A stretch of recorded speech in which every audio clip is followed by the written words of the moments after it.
오늘은 현충일 기념 수요 예배로 드립니다. 오늘 우리에게 주신 하나님의 말씀은 에스겔서 1장 1절에서 3절, 12장 15절에서 16절입니다. 제목을 다 함께 읽어보겠습니다. 추방당한 포로의 삶에서 에스겔을 통해 배우는 신앙. 아멘. 우리가 에스겔서를 읽다 보면 참 아픈 이야기가 많이 있습니다. 특별히 우리가 전에도 에스겔서 12장을 한 적이 있었죠. 아주 독특한 본문, 포로의 행장이라는 것을 한 적이 있었습니다. 포로가 이 행장을 꾸미고 멀리 떠나는 그 장면을 상징적으로 보여주면서 하나님께서 곧 이스라엘이 멸망하게 될 것을 말씀해 주시는 부분이었습니다.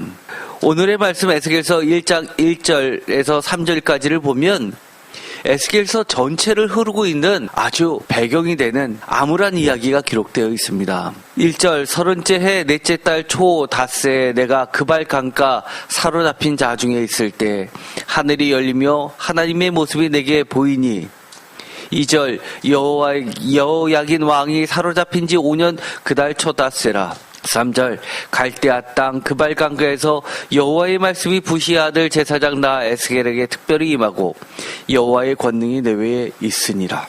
사로잡힌 자 중에 있을 때 1절, 2절 사로잡힌 지, 3절 갈대아 땅 그발 강가라고 하면서 이 에스겔은 기본적으로 자기 땅에 있는 것이 아니라 있고 싶어도 있을 수 없는, 그래서 쫓겨나고 추방당한 이방 땅에서 하나님과 교통하는 장면이 나오게 됩니다. 오늘의 말씀 에스겔서 12장 15절에 보면 내가 그들을 이방인 가운데로 흩으며 여러 나라 가운데 해친 후에야 내가 여호와인 줄을 그들이 알리라.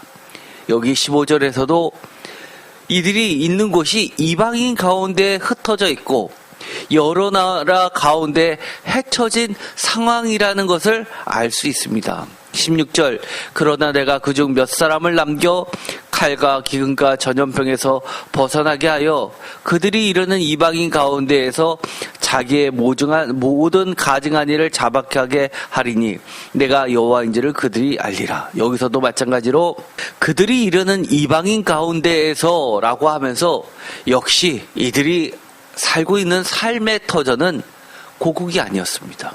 에스겔서를 읽다 보면 과연 이게 우리랑 무슨 상관인가 라고 특별히 젊은 세대들은 감이 오지 않습니다. 그러나 전쟁을 겪지 않은 저도 사실은 어릴 때 부모님으로부터 늘 듣던 6.25 이야기, 할아버지의 할머니로부터 듣던 일제시대 이야기가 너무나 생생하기 때문에 전쟁 이야기가 나오면 남일 같지가 않습니다. 그러나 지금은 많이 달라졌죠. 그래서 성경에서 예를 들어서 이 예레미야나 에스겔이나 이런 거를 읽어보면 정말 우리나라의 모습이 오버랩되기도 합니다. 특별히 현충일을 맞이해서 이 구절은 우리에게 다시 한번 우리를 돌아보게 하는 귀중한 말씀입니다.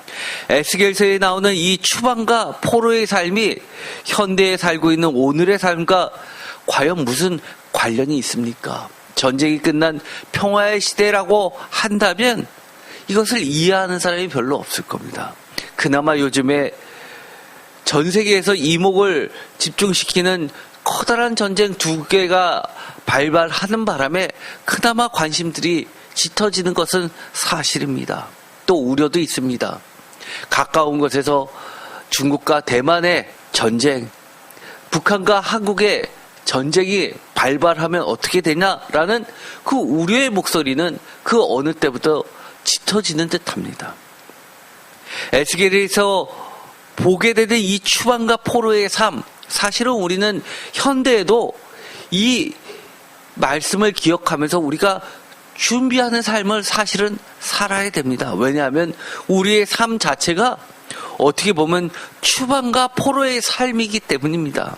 난 추방당하지 않았어요 라고 말하는 자들도 있을 겁니다. 추방이 도대체 뭡니까? 오늘날 젊은 세대가 이해하기 쉽도록 바꾼다면 이것은 유지하고 누리지 못하고 빼앗기는 삶이라고 해도 될 듯합니다. 나는 계속해서 눌러앉고 싶은데 쫓겨납니다. 그동안 누리고 있었던 여러 가지 혜택들을 더 이상 누릴 수 없습니다. 내가 가지고 있었던 모든 것을 빼앗기고 나의 권리는 없고 의무만 남게 되는 삶입니다. 그런데 우리가 이거를 생각해 볼 필요가 있습니다. 우리가 원래 있어야 할 삶의 자리라는 것은 어디이고 어떤 모습입니까? 원래 우리 것이라고 주장할 만한 게 과연 있기라도 한 것입니까? 원래 있어야 할 삶의 자리라고 생각했던 것이 사실은 신기루처럼 희망의 투영일 뿐일까요? 원래 우리 것이라는 것, 원래 우리 자리라는 것, 원래 내 것이라고 하는 것들이 이 세상에는 존재하느냐 말입니다. 본래부터 있기는 했단 말입니까? 지금은 내 것인 것 같지만 어느 순간에 가면 아무리 손으로 잡으려고 해도 있는 등 없는 등 하는 것 아닙니까? 나이가 들면 어른들은 그런 얘기를 하죠. 대표적으로 건강을 이야기합니다. 내가 언제 건강했었나? 라고 생각이 든다는 겁니다. 너무너무 아픈 세월이 오래되다 보니까 건강했던 그런 시절이 기억도 안 난다고 합니다. 건강만 그런가요? 경제적인 건 어떤가요? 가장 무서운 게 뭡니까? 기억력 아닙니까? 치매를 통해서 소중하게 기억하고 싶었던 걸 잃어버리는 것이 그 무엇보다도 두렵지 않습니까? 두 번째 주제, 포로란 오늘날의 말로 바꾸면 어떤 것일까요? 포로, 붙잡혀 있다는 것. 벗어나지 못하고 붙잡힌 삶이란 뜻입니다. 벗어나고 싶은데 벗어날 수 없는, 겉으로 보기에는 쇠사슬도 없는 것 같은데 그물망도 없는 것 같은데 거기서 헤어나지 못하는 그런 붙잡힐 삶이 바로 포로 아닙니까? 우리가 에스겔서를 읽으면 이처럼 추방과 포로라는 그 커다란 주제는 처음부터 끝까지 흐르고 있습니다. 우리 삶 속에서 추방당하고 있는 것이 무엇인지, 우리 삶 속에서 내가 붙잡혀 있는 것들이 무엇인지를 돌아봐야만 합니다. 우리가 마주하는 오늘을 사는 신실한 크리스찬이라고 하는 사람들, 보통 하나님을 믿지 않는 사람은 둘째치고 아니면 대충 들락달락하는 사람들 말고 그나마 신실하다고 하는 이 크리스찬들의 삶의 현장을 한번 돌아볼까요? 많은 사람들이 이렇게 생각합니다. 내가 살고 있는 세상에서는 하나님의 승리가 내 삶 속에서는 찾아오는 일이 딱히 뚜렷하게는 없어 보이고, 교회에서 예배를 드리고 설교를 드리고 성경을 읽으면 하나님은 승리의 하나님이고 언제나 우리를 값지게 해준다고 말씀은 늘 하는데 내 자신을 돌아보면 딱히 뚜렷하게 하나님의 승리가 내 삶 속에서는 그렇게 뚜렷해 보이지는 않다는 겁니다. 또한 하나님의 말씀대로 살려고 발버둥 치는데 의로운 삶이 언제나 성공으로 이어지지는 않는 것 같다는 겁니다. 언제나 하나님의 말씀대로 의로운 삶을 살려고 하다 보면 세상에서는 손해를 볼 수밖에 없다는 겁니다. 정직하게 돈을 벌려고 하면 돈 벌기 힘들다고 합니다. 세 번째는 오늘 벌어 오늘을 살 정도로 간신히 목숨만을 연명하고 있기 때문에 사실은 남들이 보기에는 여러 가지 부러운 위치에 있는 것 같지만 그 내용을 깊숙이 들어가 보면 하루살이 같다는 겁니다. 나의 노후는 늘 걱정이고 자녀들은 다 키웠지만 여전히 그들을 돌봐줘야 되는 영원한 어미새라는 겁니다. 네 번째는 장기적 계획은 상상조차 할 수 없다는 거죠. 장기적 계획은 고사하고 한 치 앞도 안 보이는 하루의 삶에 나는 이미 지쳐간다는 겁니다. 그러면서도 하나님의 은혜가 그 누구보다도 절실합니다. 왜냐하면 신실한 크리스찬들은 이것을 놓칠 수 없기 때문입니다. 여섯 번째는 하나님을 찾고 찾아도 하나님은 우리와 멀리 떨어져 계시는 것만 같은 느낌이 늘 엄습해 온다는 겁니다. 어떨 때는 하나님이 계신 것 같고 어떨 때는 하나님은 모른 척 하시는 것 같고 마치 깜빡깜빡 충전기에 배터리 한 칸 한 칸 다는 것처럼 어떨 때는 정말 있는 것 같고 어떨 때는 없는 것 같고 그러면서도 이 신실한 크리스찬은 7번째, 하나님 없이는 단 하루도 버틸 수 없는 삶입니다. 그렇기 때문에 아무리 힘들어도 교회를 찾고요, 예배 찾고요, 기도하고요, 긴가민가 하면서도 끝까지 매달리면서 그래도 하나님 말씀 붙잡으려고 애씁니다. 과연 하나님의 말씀이 나의 빛이 되어서 추방당하고 포로된 삶에서 구원으로 이끌어줄 성경상의 삶의 모델은 과연 있는 걸까요? 에스겔서를 통해서 우리는 이런 것들을 볼 필요가 있습니다. 나에게 있어서 추방당한 삶은 뭡니까? 나에게 있어서 포로된 삶은 무엇입니까? 우리가 포로라고 하면 죄악의 포로라고 이해만 하시는 분이 계실 겁니다. 그러나 우리가 좀 더 하나님 앞에서 솔직할 필요가 있습니다. 정말 이거는 내가 벗어나고 싶어. 지긋지긋해. 정말 이거 없었으면 좋겠어. 라고 하는 부분이 조금이라도 있다면 오늘의 예배를 통해서 하나님의 음성을 듣기를 바랍니다. 에스겔서의 답변은 이렇습니다. 에스겔서 12장 2절, 인자야 내가 반역하는 족속 중에 거주하는도다. 우리의 삶은요, 내 주변에 늘 의로운 사람들끼리 가득 차서 내가 힘이 없을 때는 조금 도와주고 복도와주고 같이 힘써주고 하나님을 찾게끔 하고 해주면 얼마나 좋습니까? 사실 그런 교회가 행복한 교회죠. 인원이 많다고 행복합니까? 인원이 적어도요, 한 사람의 함께하는 그 기도가 얼마나 소중합니까? 인자야 내가 반역하는 족속 중에 거주하는도다. 우리의 삶은 정말 반역하는 족속 중에서 살고 있을 때가 너무 많습니다. 그들은 볼 눈이 있어도 보지 아니하고 들을 귀가 있어도 듣지 아니하나니 그들은 반역하는 족속입니다.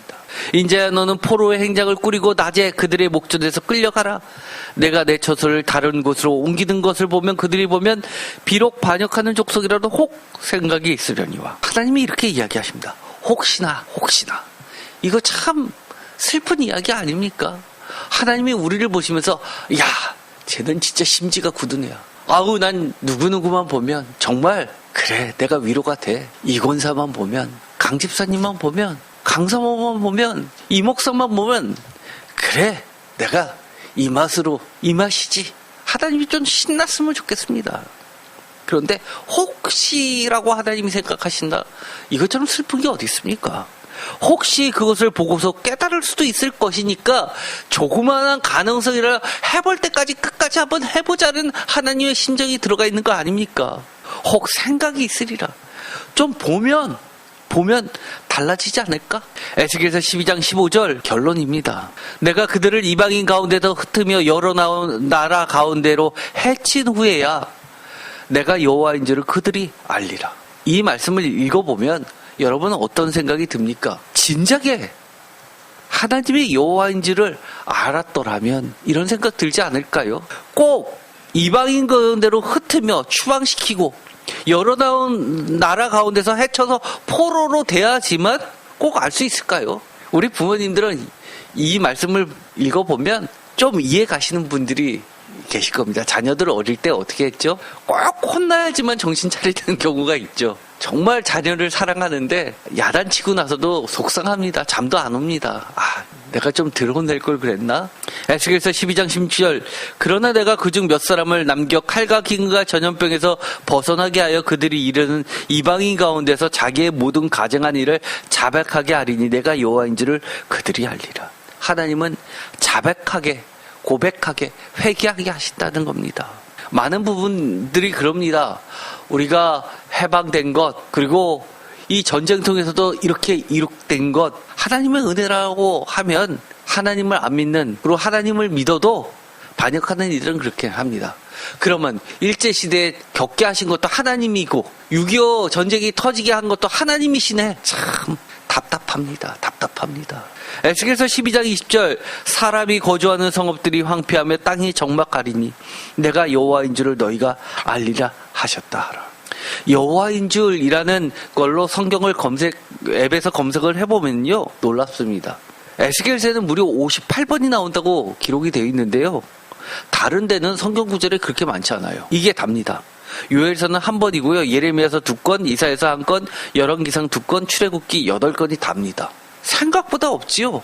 생각보다 없는데 에스겔서에 이렇게 집중이 됩니다. 왜요? 그들이 나라를 빼앗기고 나서 추방당하고 포로가 된 이후에야 깨닫게 된 겁니다. 조금 더 일찍 깨달았더라면 이걸 겪지도 않았을 텐데요. 그런데 결론부터 이야기하면요, 에스겔서의 58건은요, 그 다음 많이 나온 게 출애굽기 8건입니다. 즉 에스겔서에서 많이 반복되는 이유는 출바벨론은 제2의 출애굽이기 때문입니다. 그런데요, 출애굽기에 나와 있는 여호와인 줄이라는 이 말씀이 에스겔서하고는 배경이 완전 다릅니다. 출애굽기 6장 7절 너희가 내 백성으로 삼고 나는 너희 하나님이 되리니 나는 애굽 사람의 무거운 짐에서 너희를 빼낸 너희 하나님 여호와인 줄 너희가 알지라. 출애굽기 7장 5절 내가 내 손을 애굽 위에 펴서 이스라엘 자손을 그 땅에서 인도하여 낼 때에야 애굽 사람이 나를 여호와인 줄 알리라 하시매.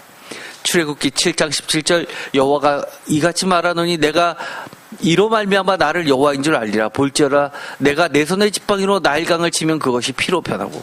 출애굽기 8장 22절 그날에 나는 내 백성이 거주하는 고센 땅을 구별하여 그곳에는 파리가 없게 하리니 이로 말미암아 이 땅에서 내가 여호와인 줄을 내가 알게 될 것이라. 출애굽기 10장 2절 내가 내게 애굽에서 행한 일들 곧 내가 그들 가운데에서 행한 표징을 내 아들과 내 자손의 귀에 전하기 위함이라. 너희는 내가 여호와인 줄을 알리라. 출애굽기 14장 4절 내가 바로의 마음을 완악하게 한즉 바로가 그들의 뒤를 따르리니 내가 그와 그의 온 군대로 말미암아 영광을 얻어 애굽 사람들이 나를 여호와인 줄 알게 하리라 하심에 무리가 그대로 행하니라. 출애굽기 14장 18절 내가 바로와 그의 병과 마병으로 말미암아 영광을 얻을 때 애굽 사람들이 나를 여호와인 줄 알리라 하시더니. 출애굽기 31장 13절 너는 이스라엘 자손에게 말하여 이르기를 너희는 나의 안식일을 지키라. 이는 나와 너희 사이에 너희 대대의 표징이니 나는 너희를 거룩하게 하는 여호와인 줄 너희가 알게 함이라. 다 읽어봤습니다. 어땠나요? 정신적 토대, 마음의 고향, 삶의 중심에서 추방당하고 포로된 자의 무너진 삶이라는 에스겔의 그 특징들이 이 출애굽기엔 나와 있습니까? 전혀 없죠. 전혀 없습니다. 오히려 어떻게 된다는 거예요? 새롭게 해주겠다는 겁니다. 너희들로부터 진짜 주인이 되게 해주시겠다는 겁니다. 나라를 주시겠다는 거고요. 예배를 드리게 하시겠다는 거고요. 정말 당당하게 자유인으로서 누릴 걸 다 누리게 해주시겠다는 겁니다. 그런데 에스겔은요, 제2의 출애굽이라고 하는데 정말 안 됩니다. 이런 상황 속에서 바벨론 포로에서의 에스겔이 할 수 있는 것은 무엇일까요? 고통. 이거는 누구나 피하고 싶고 받고 싶지 않습니다. 이런 것들에 대해서 이 포로와 추방당한 삶에서 에스겔은 고통이 왜 필요한가라는 것에 대해서 답변을 주기보다는 고통의 근원이 무엇이며 고통을 통해 발견해야 하는 것들이 무엇인가에 방향을 전환시키고 있다는 겁니다. 기독교는 고행의 종교가 결코 아닙니다. 저는요, 그래서 천주교에서 하는 것처럼 예를 들어서 사순절 기간에 신부님들이 무릎을 꿇고 기도하다가 작은 채찍을 끄고 막 자기를 때리잖아요. 저는 그런 걸 굉장히 싫어합니다. 기독교는 불교에서 이야기하는 것처럼 아니면 다른 종교에서 이야기하는 것처럼 고행의 종교가 결코 아닙니다. 피할 수 없는 고난이라면 인생은 고난이 반드시 겪게끔 되어 있죠. 그러나 이 고난을 통해서 나를 찾아오셔서 나와 고난을 함께 하시는 하나님의 음성을 통해서 내 삶 속에서 하나님의 뜻을 발견하는 것이 신앙이라고 가르쳐주는 게 에스겔서입니다. 이것은 같은 고난 속에서 하나님을 만나도 전혀 다른 이야기입니다. 고난을 통해야지만 하나님을 만난다고요? 아니요, 그렇지 않습니다. 고난 없이도 하나님 충분히 만날 수 있고요. 이런 고난 당하기 전에도 하나님이 여호와신 거, 충분히 알 수 있게끔 하나님은 자신을 늘 계시해 주십니다. 그런데도 불구하고요, 우리가 고난을 겪게 될 때, 고난을 겪게 되면 우리가 성숙한다고요? 저는 그거 믿지 않습니다. 같은 고난을 겪어도요, 나중에 보면 하나님의 은혜를 고백하는 사람이 있고요, 그렇지 않은 사람이 있습니다. 이사야서에 뭐라고 그러죠? 악인은 은혜를 입어도 은혜를 배우지 못한다고 합니다. 의를 배우지 못한다고 합니다. 자기 악만 남고 고집만 남습니다. 얼마나 하나님 앞에서 못된 짓을 하는 사람들이 많은데요. 에스겔의 답변에 대해서는 제가 양이 많기 때문에 별도의 시간을 통해서 구체적으로 다시 한번 설교를 하도록 하겠습니다. 그런데 오늘은 아까 좀 전에 여호와인 줄 알게 하리라라는 그 말씀의 결론부터 일단 말씀을 드리고, 오늘은 신약에서 대표하는 말씀을 통해서 그 답변을 묵상해 보기로 하겠습니다. 에스겔서 6장 7절에 대해서 제가 나중에 설교를 할 텐데 그때 다시 이 설교를 참조해 보시기 바랍니다. 먼저 히브리서입니다. 히브리서 13장 14절 우리가 여기에는 영구한 도성이 없으므로 장차 올 것을 찾나니 15절 그러므로 우리는 예수로 말미암아 항상 찬송의 제사를 하나님께 드리자 이는 그 이름을 증언하는 입술의 열매니라. 오직 선을 행하가 서로 나누어 주기를 잊지 말라. 하나님은 이 같은 제사를 기뻐하시느니라. 여기에는 영구한 도성이 없다고 합니다. 우리가 이 땅에 우리의 시선을 두지 말고 장차 올 것 예수로 말미암아 우리가 정말 달라진 시각과 비전을 가지고 살아야 된다고 이야기합니다. 또 골로새서 3장 1절에서 2절입니다. 그러므로 너희가 그리스도와 함께 다시 살리심을 받았으면 위의 것을 찾으라. 거기는 그리스도께서 하나님 우편에 앉아 계시느니라. 위의 것을 생각하고 땅의 것을 생각하지 말라. 이는 너희가 죽었고 너희 생명이 그리스도와 함께 하나님 안에 감추어졌습니다. 우리의 생명이신 그리스도께서 나타나실 그때에 너희도 그와 함께 영광 중에 나타나리라. 그러므로 땅에 있는 지체를 죽이라. 곧 음란과 부정과 사욕과 악한 정욕과 탐심이니 탐심은 우상 숭배니라. 이것들로 말미암아 하나님의 진노가 임하느니라. 위의 것을 생각하고 땅의 것을 생각하지 말고 위의 것을 찾고 그리스도께서 하나님의 우편에 앉아 계시다는 것을 계속해서 바라보면서 지금 우리가 어렵고 힘들어도 우리를 붙잡고 있는 것의 그 실체가 무엇인지를 생각하면서 그런 것에서 풀려나야 됩니다. 자유함은 그리스도께 있기 때문입니다. 또 베드로전서 4장 1절에서 7절까지 보면 이렇습니다. 1절 그리스도께서 이미 육체의 고난을 받으셨으니 너희도 같은 마음으로 갑옷을 삼으라. 이는 육체의 고난을 받은 자는 죄를 그쳤습니다. 표준세 번역은 육신으로 고난을 받은 사람은 이미 죄와 인연을 끊은 것입니다. 사실 이 구절이 천주교에서 이런 고행의 근거가 되는 본문들입니다. 그러나 이것은 제가 나중에 이 베드로전서를 설교할 때 다시 구체적으로 말씀을 드리겠지만 이것이 아까 제가 말씀드렸던 것처럼 고행이 우리를 신앙으로 이끌어주는 건 아닙니다. 고난을 겪어도 신앙에서 멀어지는 사람들 너무 많죠. 2절 그 후로는 다시 사람의 정욕을 따르지 않고 하나님의 뜻을 따라 육체 외 남은 때를 살게 하려 함이라. 3절 너희가 음란과 정욕과 술 취함과 방탕과 향락과 무법한 우상 숭배를 하며 이방인의 뜻을 따라 행한 것은 지나간 때도 족하다. 뭐라고요? 지나간 때로 족하다는 겁니다. 이방인의 뜻을 따라 행하는 것.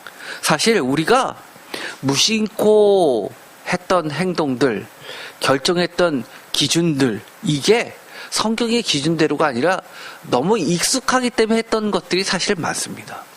신앙생활도 마찬가지고요.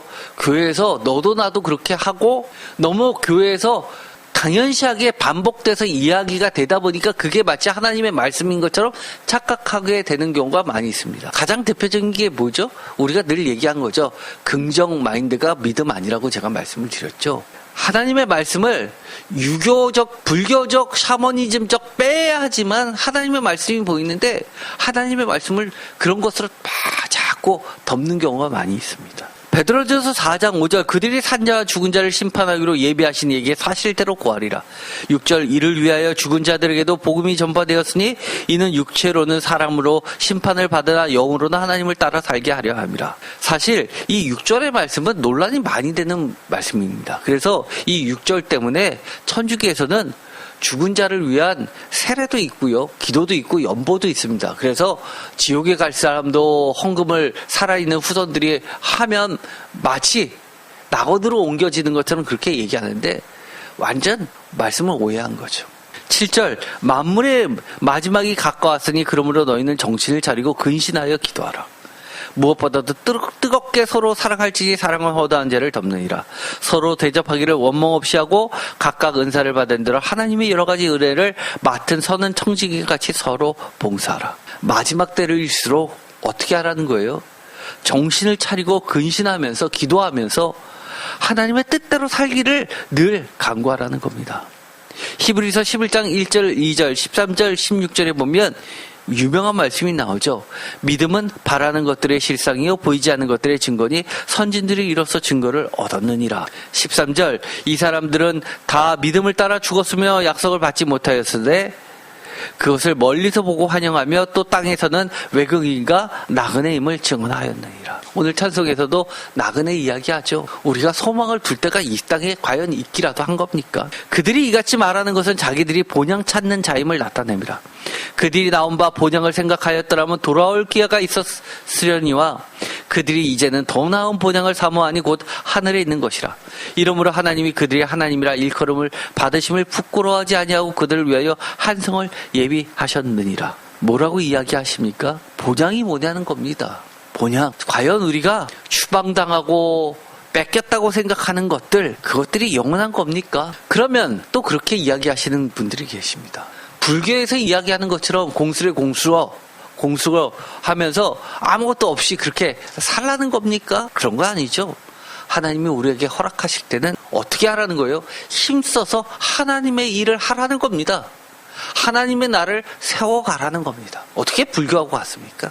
추방당하고 포로로 살아가는 우리가 하나님 우편에서 영광과 존귀의 간을 쓰고 계신 예수님을 믿음으로 보는 이유, 현재의 고난이 우리를 위하여 먼저 고난을 겪으신 이의 형상으로 우리를 빚으시는 하나님의 완벽한 계획의 일부라는 것을 우리가 깨닫기 때문입니다.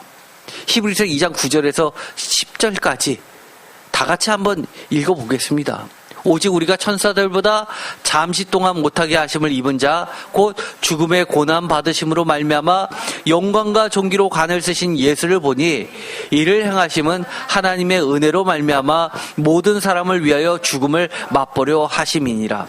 그러므로 만물이 그를 위하고 또한 그로 말미암은 이가 많은 아들들을 이끌어 영광에 들어가게 하시는 일에 그의 구원의 창시자를 고난을 통하여 온전하게 하심이 합당하도다. 뭐라고요? 구원의 창시자를 고난을 통하여 온전하게 하심이 합당하시고 우리들도 어떻게 하게 하신다는 거예요? 그와 같이 하게 하신다는 겁니다. 그래서 우리는 잠시 동안 이 땅에 살면서 죽음의 고난을 받으심으로 말미암아 영광과 존귀로 관을 쓰신 예수를 바라보면서 우리도 그처럼 이 땅을 살으라는 겁니다. 오늘 찬송 기억하십니까? 우리가 지금 나그네 되어도 화려한 천국에 뭐잖아 가리니 이 세상에 있을 때 주 예수 위하여 끝까지 힘써 일하라. 주에게 부탁하신 일 천사도 근무하겠네. 화목케 하라신 구주의 말씀을 온 세상 널리 전하세요. 주 예수 말씀이 온 세상 만민들 흉악한 죄에서 떠나라 하시니 이 말씀 듣고서 새 생명 얻으라 이 기쁜 소식 전하세. 영생의 복나가 천국에 갈 길을 만백성 알도록 나가서 전하세. 주 예수 말씀이 이 복음 전하 우리에게 부탁하셔. 사실은요, 우리가 이 에스겔서나 예레미야서나 이사야서나 많은 선지자들이 한 이 선지서들을 읽어보면서 이것이 꼭 전쟁 중에만 있었던 이야기라고 생각하면 안 된다는 겁니다. 우리의 삶 자체가 이런 말씀들을 통해서 우리가 진짜 바라봐야 될 것을 바라보게 한다. 누구를 바라봐요? 온전케 하시는 예수를 바라보게 하고요. 구약의 표현대로 하면, 에스겔서의 표현대로 하면 어떻다고요? 하나님 바라보게 하신다는 겁니다. 내가 여호와인 줄을 그들이 알리라라고 하시는 그 하나님을 바라보게 한다는 겁니다.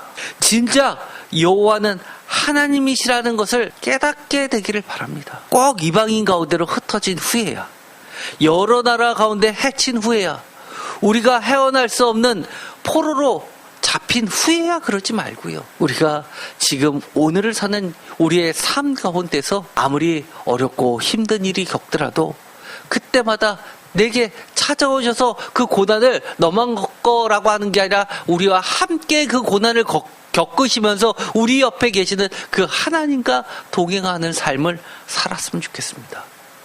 너무 힘들다고 한탄하지 마세요. 하나님이 옆에 계시지 않습니까? 그 하나님을 끝까지 놓지 말고 바라보는 저와 여러분 모두 되기를 축원드립니다. 기도하고 마치겠습니다. 하나님 감사합니다. 오늘 우리가 하나님을 잘 믿고 하나님을 끝까지 붙잡은 신실한 크리스찬이 되기를 원한다고 하면서 깜빡깜빡할 때가 많습니다.